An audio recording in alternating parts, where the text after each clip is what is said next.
Title: My wife decided to celebrate her birthday at home and invited the whole family. During the toast, my wife's father shouted, "It's time to tell the truth. My daughter deserves a real man, not this impostor." Start: I should have known the night would end in flames, the kind that don't scorch skin, but pride.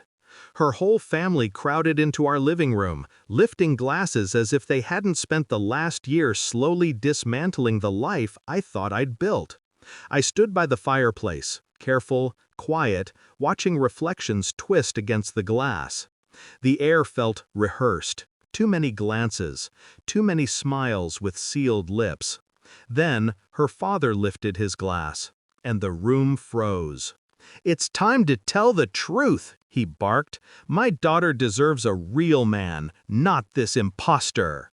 There it was, the signal. As if on cue, footsteps approached from the garden. Another man entered, smiling, smug, holding a bouquet of flowers and a ring like he'd won a prize he hadn't earned.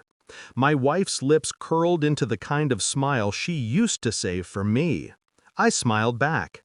A different smile. "What a curious surprise, father-in-law," I said, shifting the weight of what I carried behind me. "But mine will surprise you even more." All eyes swung toward me. Perfect. Time to start at the beginning. Back when I still believed them. I loved her, stupidly, fully. The kind of love you only give once, because the second time you know better. She wasn't always cruel. She used to trace circles on my palm before we fell asleep. She used to whisper plans for our future like secrets the universe had trusted only to us. I learned every curve of her laugh, every tremble in her voice. Her family was harder, polished, sharp. They treated me like a guest walking off a muddy road into a marble house.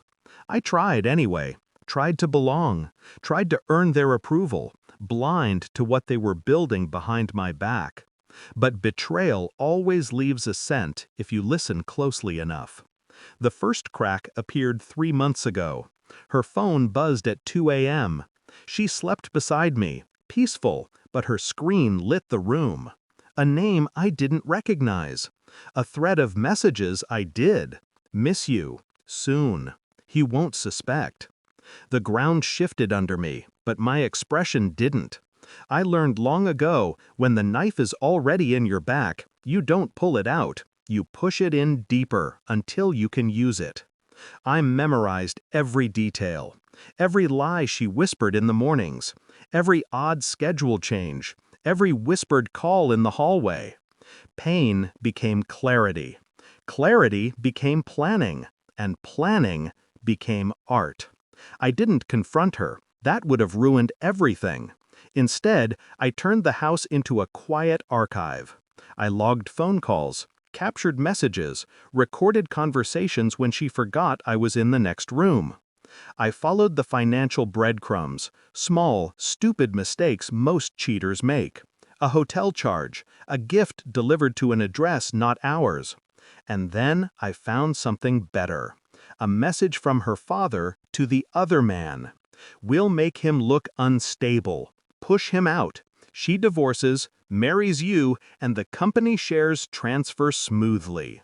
Company shares. That was the real motive.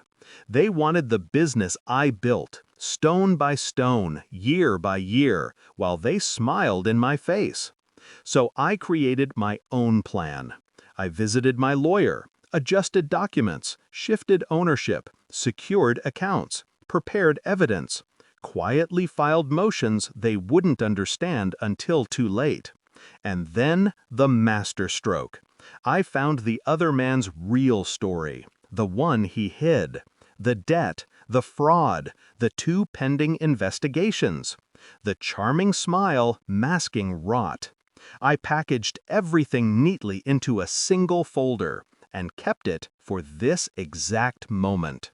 Back in the living room, her father puffed his chest like he was about to crown a new son.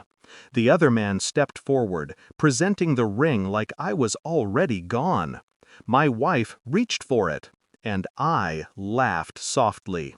a sound that sliced the room open. "Before we begin this little performance," I said, "I brought party favors." I set the thick black folder on the table.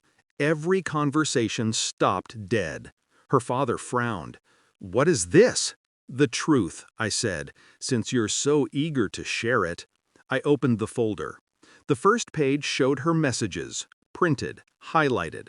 Her face collapsed inward.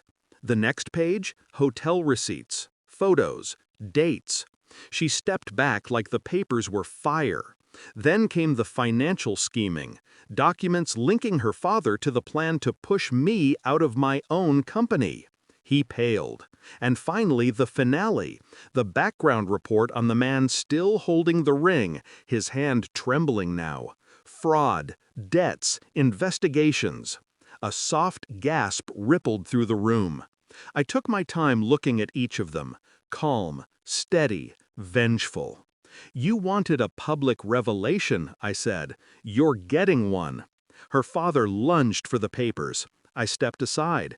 He grabbed at air, muttering, sputtering, the mighty patriarch exposed in front of his own kingdom. My wife began to cry. Not soft tears, the violent kind that come from a collapsing facade. The other man set the bouquet down slowly, as if dropping evidence at a crime scene. "You ruined us," she whispered. "No," I said. "You ruined you. I just didn't stop you." I pulled out the final document, a signed agreement transferring the company shares permanently out of their reach.